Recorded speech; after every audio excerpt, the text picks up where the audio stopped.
نحمده ونستعينه ونستغفره ونعوذ بالله من شرور أنفسنا وسيئات أعمالنا من يهده الله فلا مضل له ومن يضلل فلا هادي له أشهد أن لا إله إلا الله وحده لا شريك له وأشهد أن محمدا عبده ورسوله أما بعد. Allah subhanahu wa ta'ala berfirman, Ya ayyuhalladzina amanu taqullaha haqqa tuqatihi wa la tamutunna illa wa antum muslimun.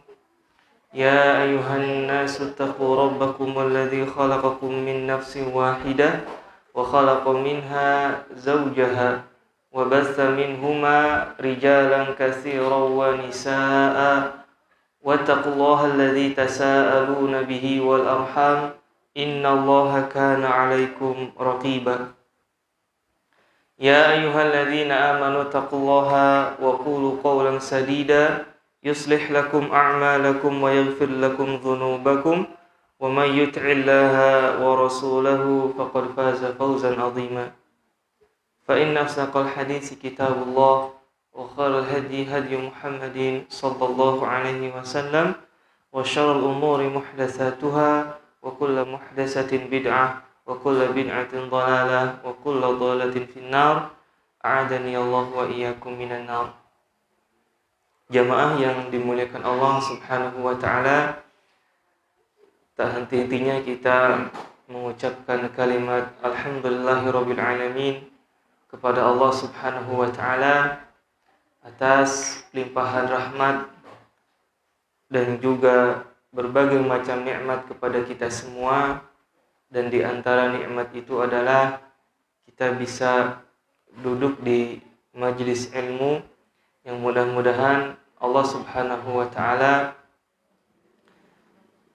menyebutkan nama-nama kita di depan para malaikat.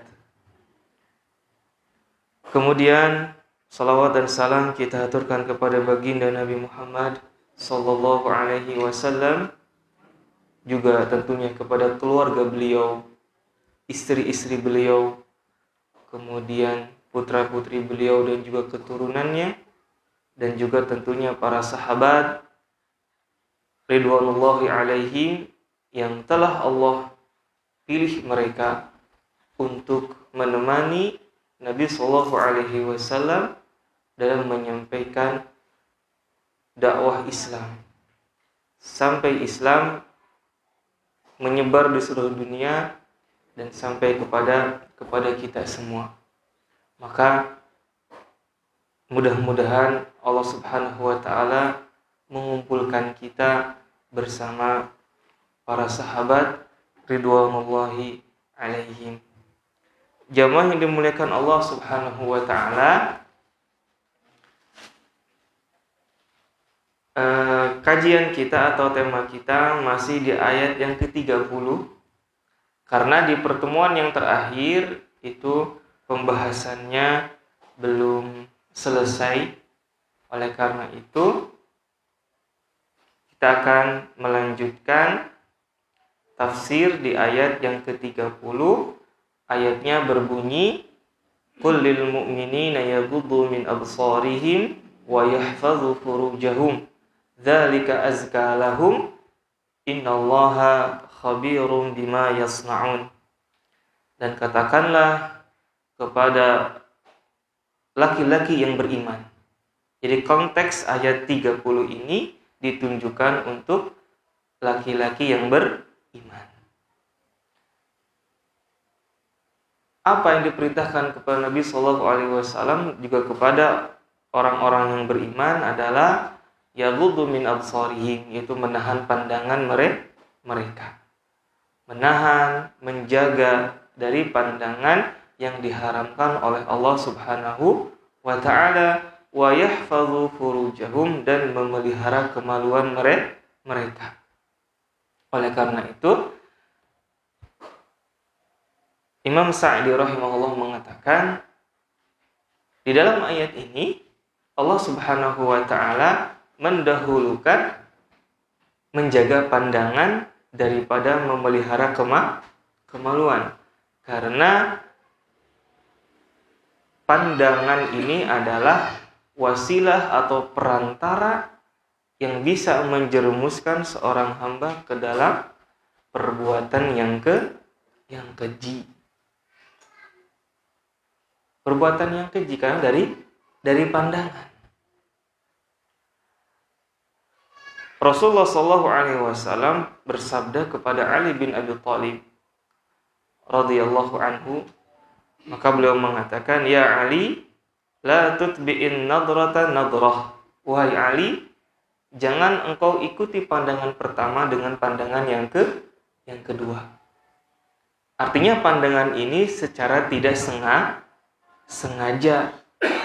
Maka kalau tidak sengaja jangan ikuti pandangan yang kedua. Karena pandangan yang pertama tidak sengaja tidak ada dosa.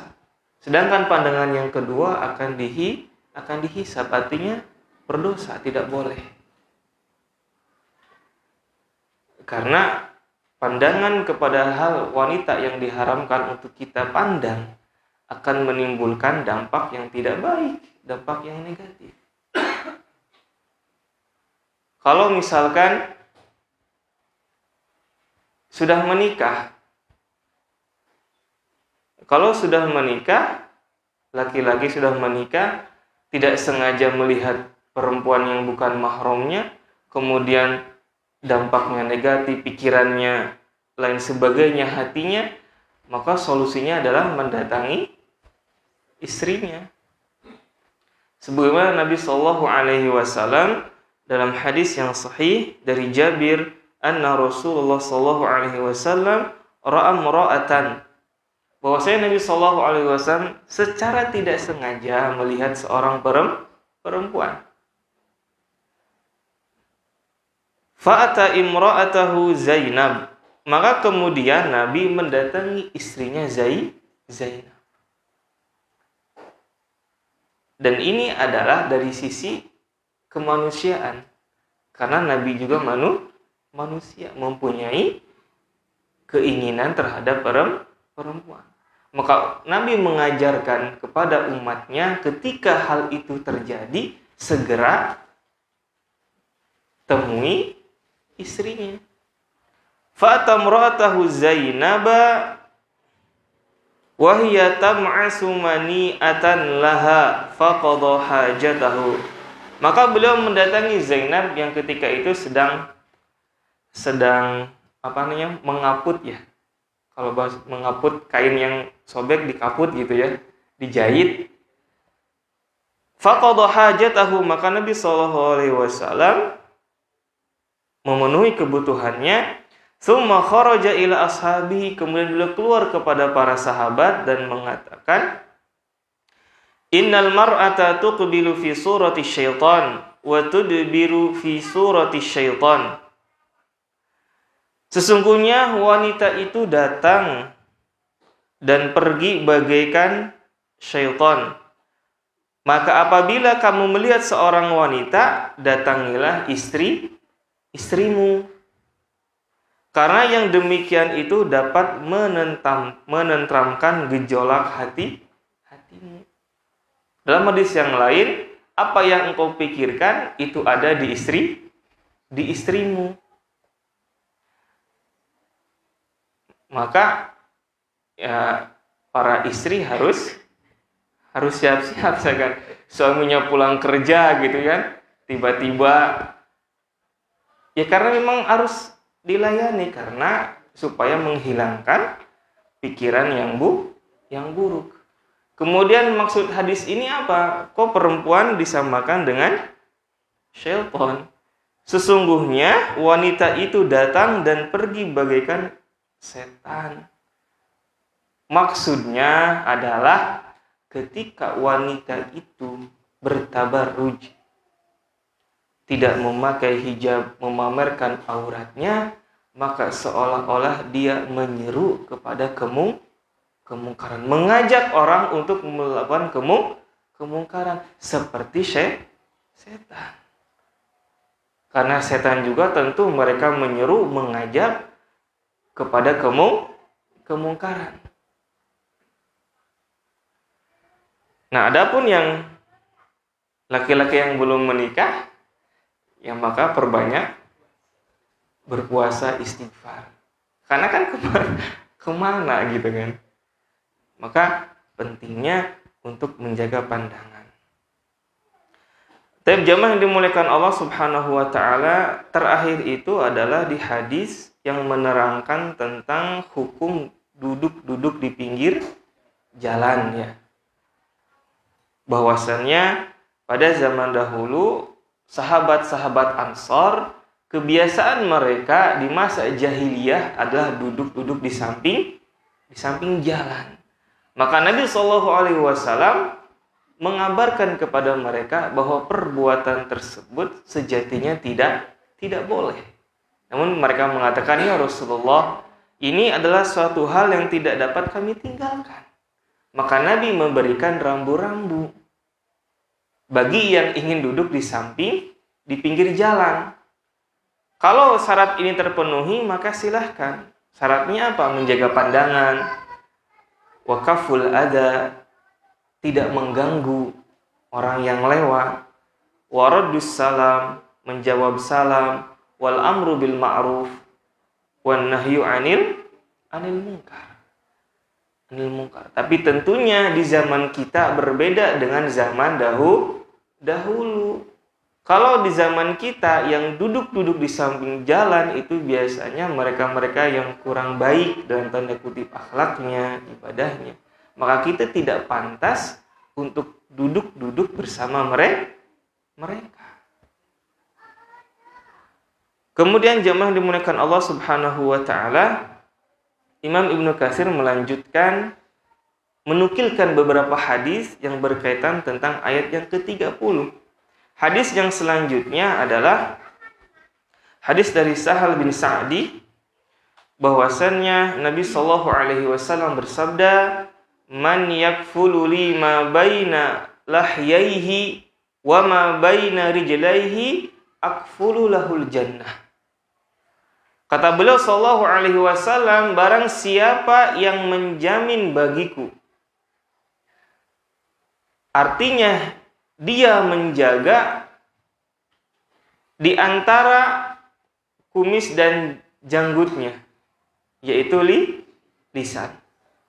Barang siapa yang menjaga lisannya, wa baina rijlaihi, dan juga yang di antara kedua kakinya, yaitu kemaluannya, akfulu lahul jannah. Maka beliau mengatakan, aku akan jamin baginya surga. Karena dua anggota tubuh ini adalah merupakan kehormatan seseorang. Maka siapakah di antara kita yang mampu menjaga lisan kita? Lisan ini banyak sekali dosa yang bisa dilakukan oleh lisan kita. Maka Nabi mengatakan, siapa yang menjaga lisannya dari dosa-dosa yang biasa, misalkan ghibah, ngomongin orang lain, mengejek, menghina, berdusta, apalagi dosa-dosa lisan ini, adu domba, kemudian ya banyak. Maka ketika seorang muslim menjaga lisannya dari hal-hal tersebut, kemudian dia menjaga kemaluannya dari kekejian, maka Nabi Shallallahu Alaihi Wasallam akan menjamin baginya surga. Kemudian Imam Ibnu Katsir menukilkan perkataan beberapa salaf, di antaranya adalah Ubaidah qala kullu man usiyallahu bihi fahuwa kabirah wa qad dzakara tarfaini faqala kullil mu'minina yaghuddu min absarihim. Setiap hal, kullu ma usiyallahu bi, setiap hal yang dimana hal tersebut sebagai bentuk kemaksiatan, maka hal tersebut merupakan dosa besar. Itu kata beliau. Yang dimaksudkan termasuk di dalam ayat ini, yaitu dia tidak menjaga pandangan dan juga tidak memelihara kemaluannya.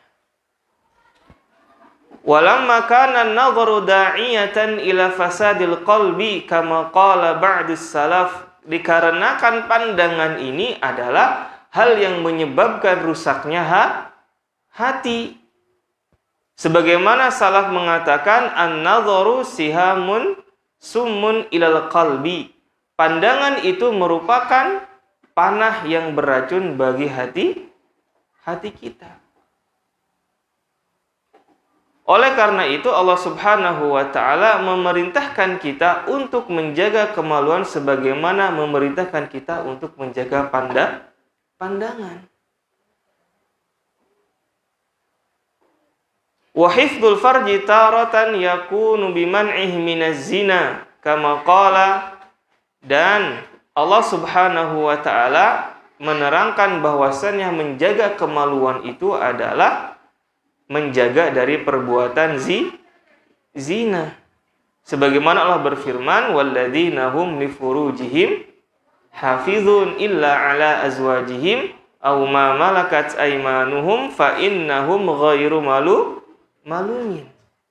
Kecuali atas istri-istri mereka ataupun budak atau hamba sahaya mereka. Wa taratan yakunu bihifdhihi minan nadhari ilaihi. Jadi menjaga kemaluan ini, kata beliau, adalah yang pertama itu menjaga kemaluan, yang kedua menjaga pandangan. Kama jaa fil hadis fi musnad Ahmad was sunan ihfaz aurataka illa min zaujatika aw ma malakat yaminuk. Jagalah auratmu kecuali dari istrimu atau hamba sahayamu. Yang dimaksud dengan aurat di sini adalah aurat yang besar. Aurat yang besar.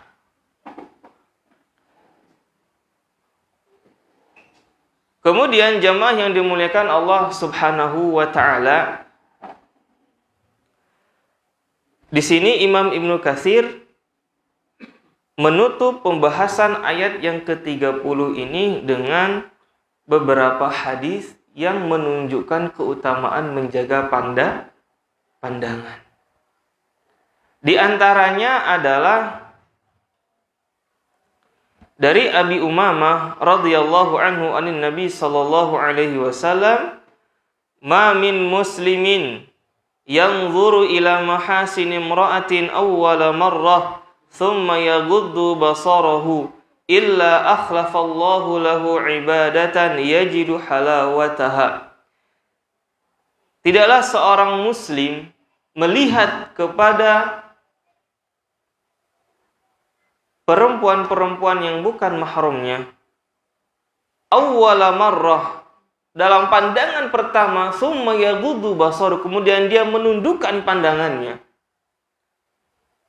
kecuali Allah Subhanahu wa taala akan memberikannya halawah fil ibadah, yaitu kenikmatan dalam ibadah. Jadi memang dampaknya sangat besar sekali. Ketika kita tidak mendapatkan kekhusyuan dalam ibadah kita, salat kita, membaca Al-Quran dan lain sebagainya, bisa jadi itu dari dosa mata yang kita tidak jaga.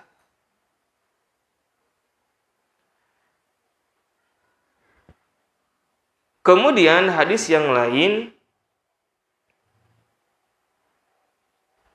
dari Abdullah bin Mas'ud radhiyallahu anhu qala Rasulullah sallallahu alaihi wasallam, innan nadhara sahmun min sihami iblisi masmum man tarakahu makhafati abdaltuhu imanan yajidu halawatahu fi qalbi. Sesungguhnya pandangan itu adalah panah dari panah-panah iblis yang beracun.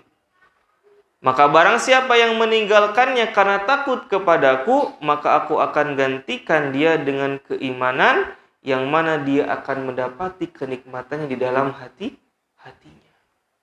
Maka menjaga pandangan ini adalah merupakan perkara yang mengantarkan kepada manisnya keimanan dan juga ibadah. Jamaah yang dimuliakan Allah Subhanahu wa taala. Kemudian kita akan bahas sedikit tentang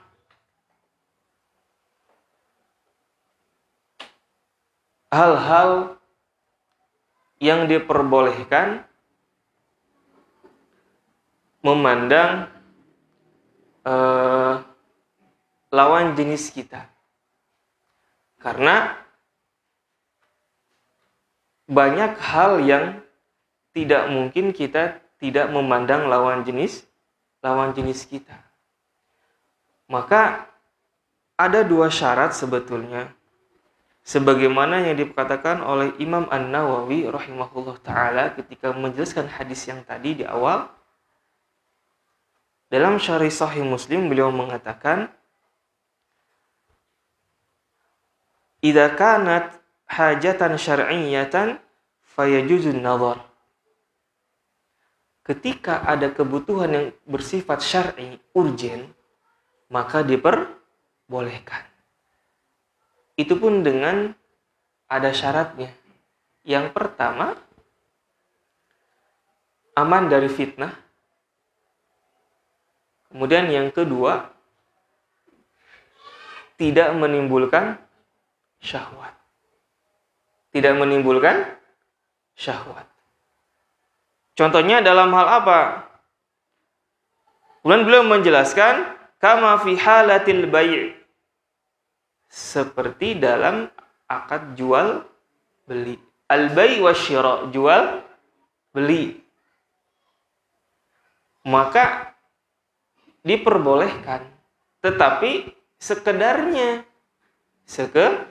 Sekedarnya. Tidak melihat dari awal sampai akhir terus dilihatin, enggak boleh. Tidak boleh. Wat tatabbub, kemudian dalam kedokteran, dalam dunia medis, misalkan seorang dokter muslim betul-betul harus hati-hati dalam hal ini. Dia harus tahu tentang hukum-hukum yang berkaitan tentang memandang, kemudian khalwat dan lain sebagainya. Wasyahadah wa nahwi dzalik, kemudian persaksian. Persaksian. Walakin yuhramun nadharu fi hadhil hal bisyahwah, kata beliau. Tetapi dalam hal-hal yang tadi disebutkan tetap diharamkan kalau dia memandangnya dengan tujuan syahwat. Fa innal hajata tubihun nadharu lil hajati ilaihi. Karena kebutuhan yang mendesaklah yang membolehkan hal tersebut. Fa'amma syahwah fala hajata ilaiha. Maka ketika pandangan itu menimbulkan syahwat, maka segera palingkan pandangan kita. Kemudian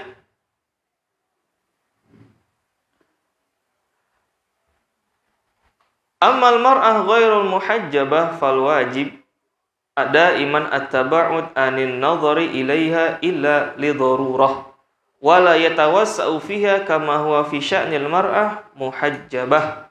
Nah, kemudian setelah hal-hal yang tadi diperbolehkan memandang dengan kebutuhan yang syar'i dengan syarat aman dari fitnah, kemudian juga tidak menimbulkan syahwat, maka perempuan ini terbagi menjadi dua, yang tidak berhijab dan berhijab.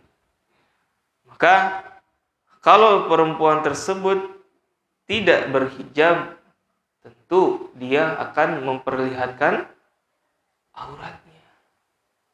Auratnya. Dan ini hukumnya lebih keras, lebih berat lagi. Karena hanya dengan memandang misalkan kelihatan lengannya itu sudah dosa. Maka hadis yang di depan tadi, Ali bin Abi Thalib, itu beliau hanya memandang wajahnya saja. Wajah. Karena ya yang boleh nampak dari seorang perempuan muslimah hanya wajah dan telapak tangan. Jadi lebih berat kita menjaga pandangan kita dari wanita yang tidak berhijab. Karena hanya melihat rambutnya aja sudah dosa. Melihat rambutnya sudah dosa. Dan ini hal yang sangat susah untuk dihindari. Maka memang fitnah akhir zaman ini sangat luar biasa. Fal mutabarrijah qad kashafat ajza'an min auratiha lam yarid fi syari'ah jawazu kashfiha bil halil min ahwal bittifaqil ulama. Maka para ulama berpendapat sepakat semuanya bahwa wanita yang mutabarrijah ketika dia memperlihatkan sebagian anggota tubuhnya maka itu diharamkan. Summa innal khilafi kashfi mu'tabar baina ahli ilmi.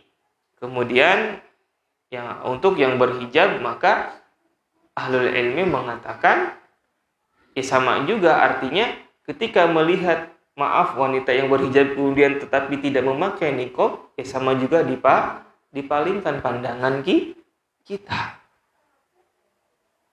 Namun sekali lagi lebih berat ketika menghadapi perempuan yang tidak memakai hijab. Kemudian juga laki-laki juga tidak boleh memandang kepada aurat laki sama laki tidak boleh. Tidak boleh juga.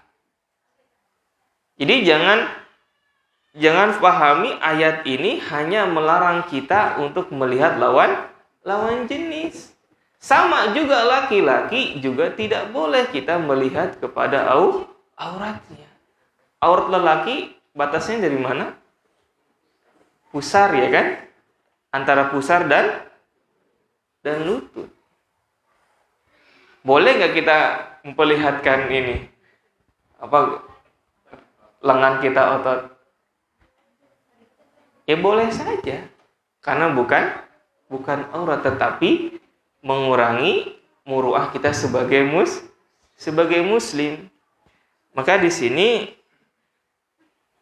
di dalam mausu'ah fiqhiyah, ensiklopedia fiqih dijelaskan tentang hukum ahkamun nazar, hukum melihat.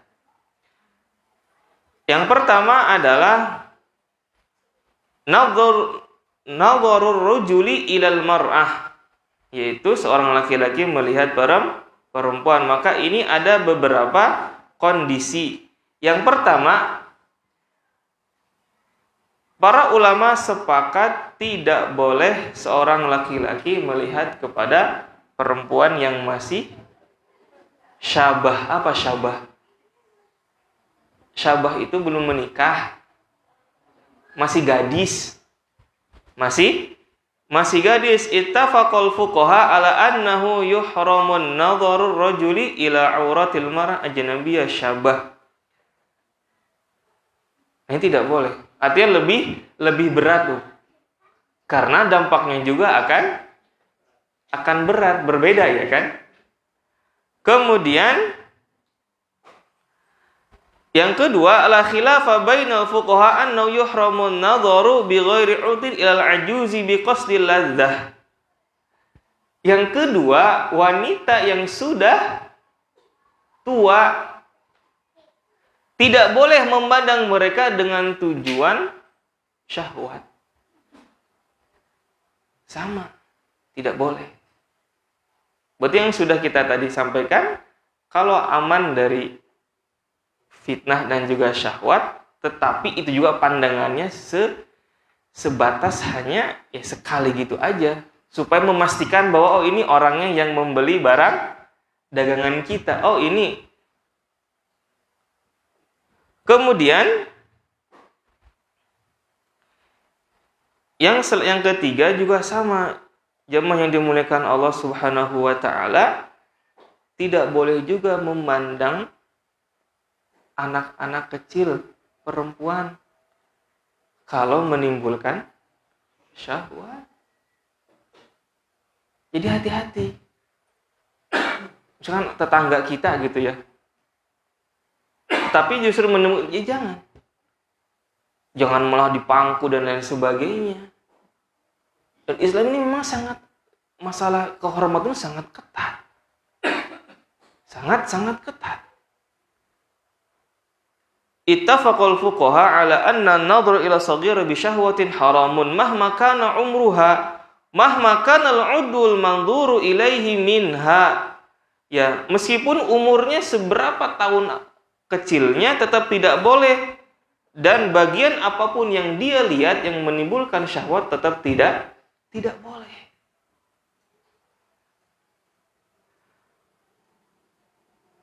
Wattafaqu aidan ala annahu yajuzu ay rajuli an yanzura bi ghairi syahwatin ila jami'i badni saghirah ma lam tablugh hadda syahwa. Akan tetapi ya boleh kalau tidak menimbulkan syahwat.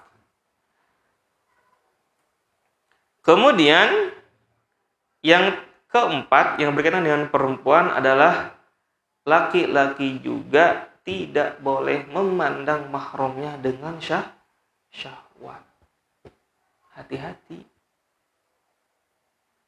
Mahram kita siapa?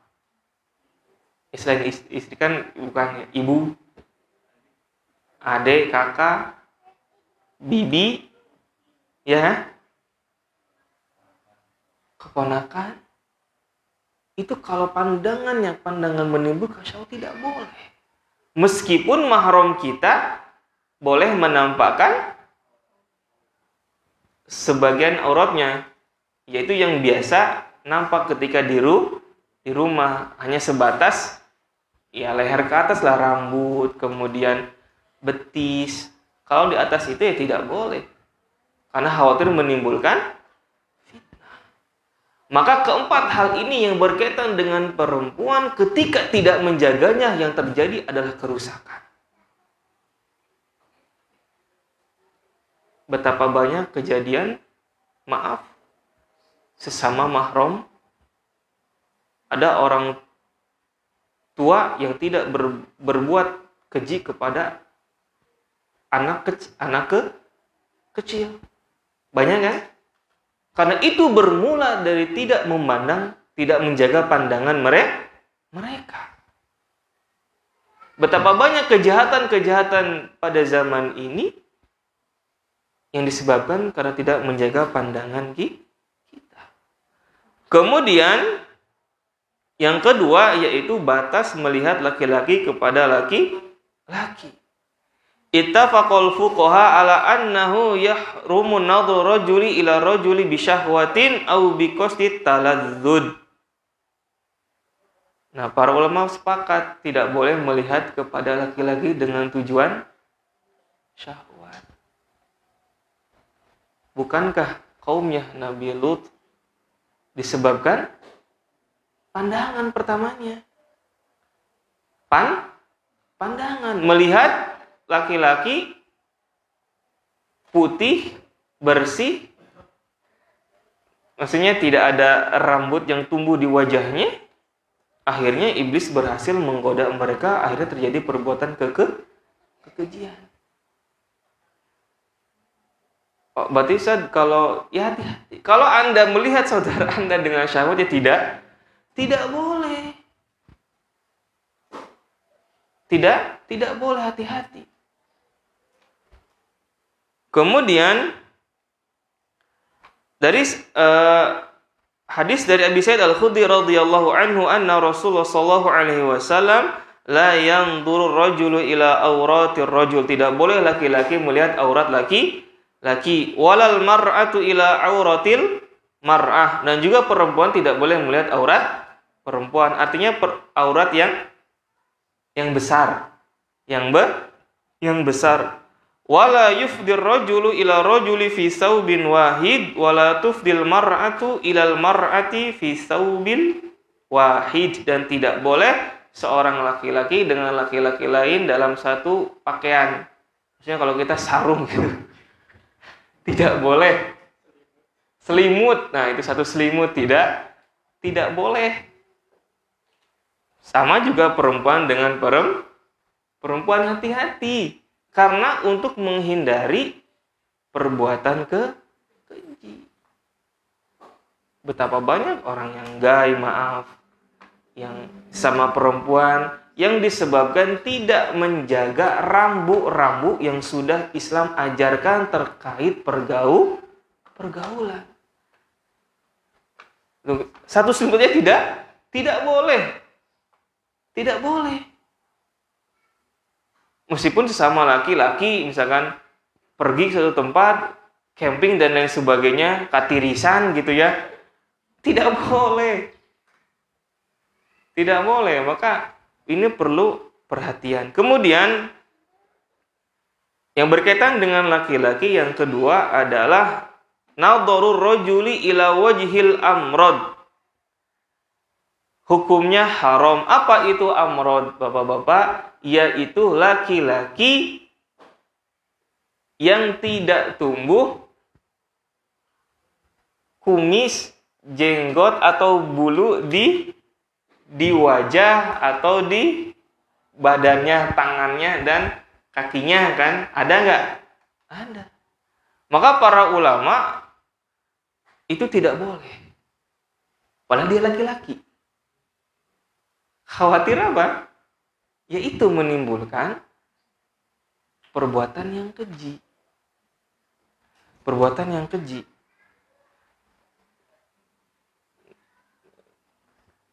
Nah, jamaah yang dimuliakan Allah Subhanahu wa ta'ala,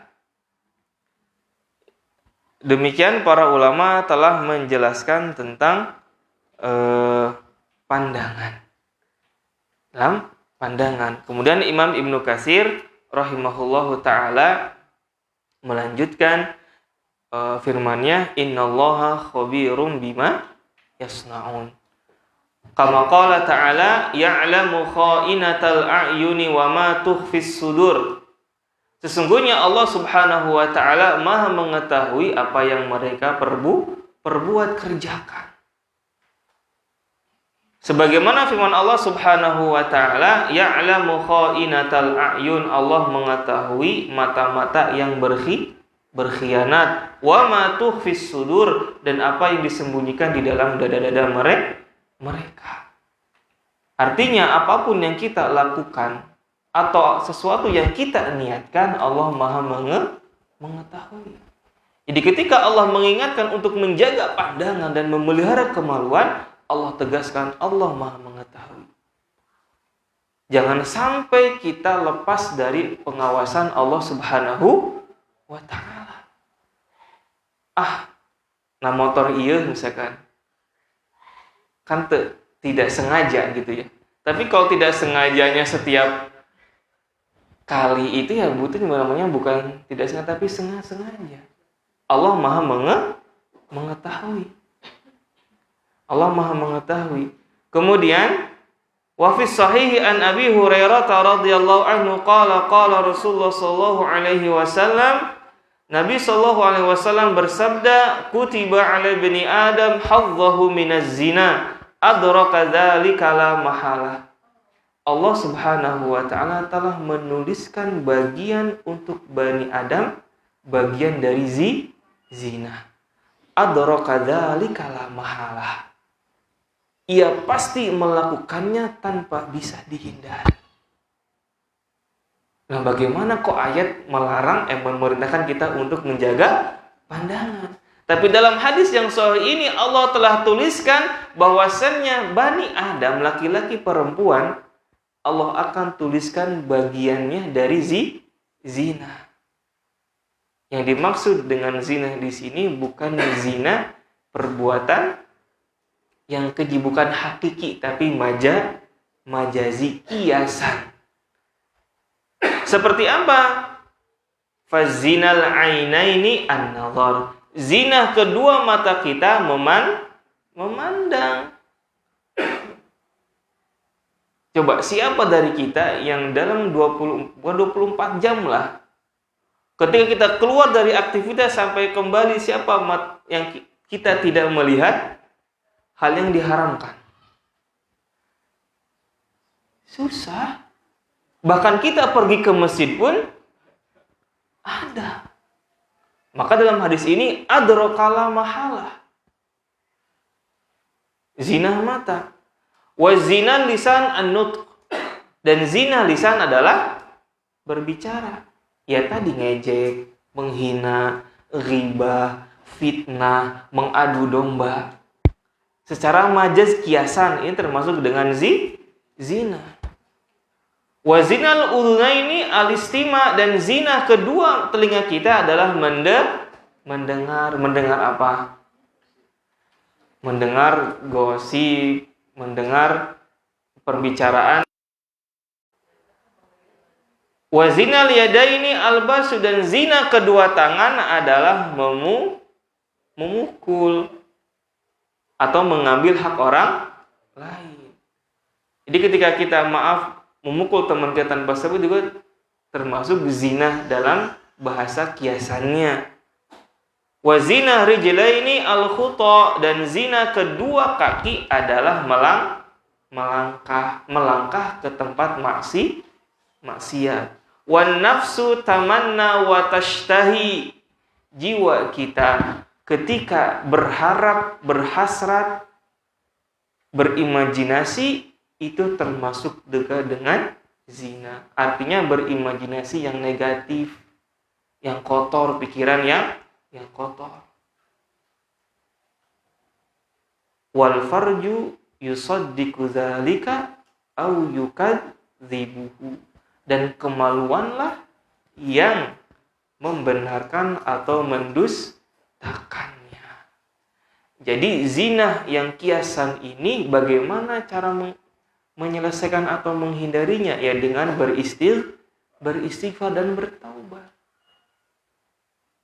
Kemudian yang mengeksekusi dari zina tersebut adalah kemaluan.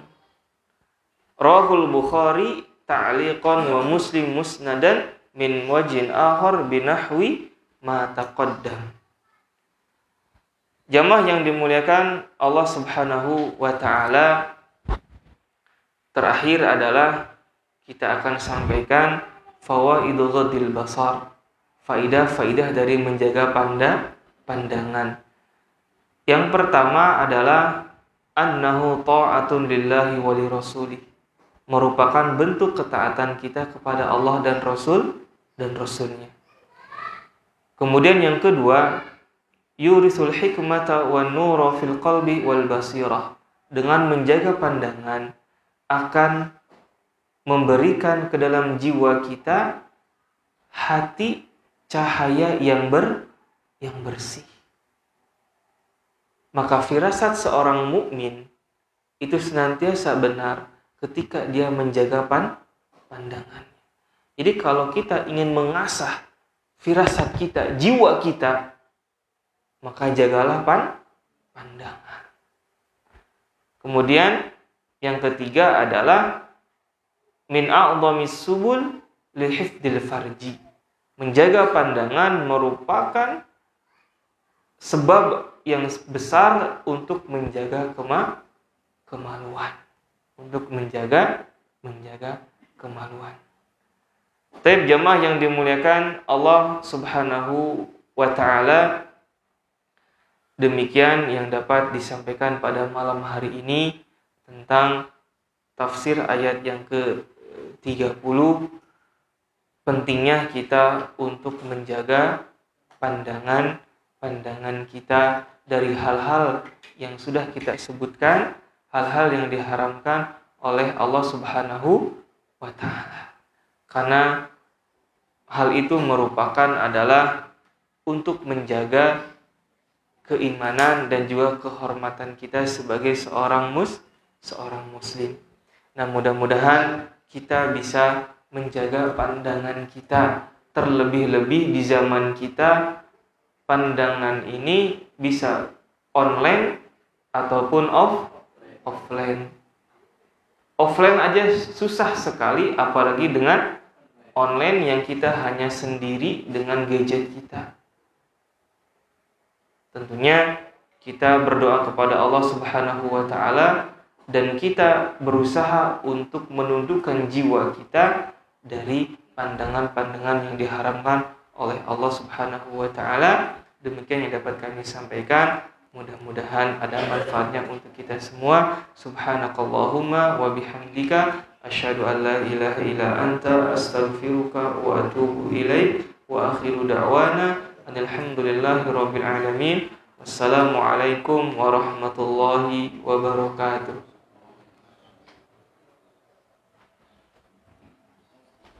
Jazakallah Pak.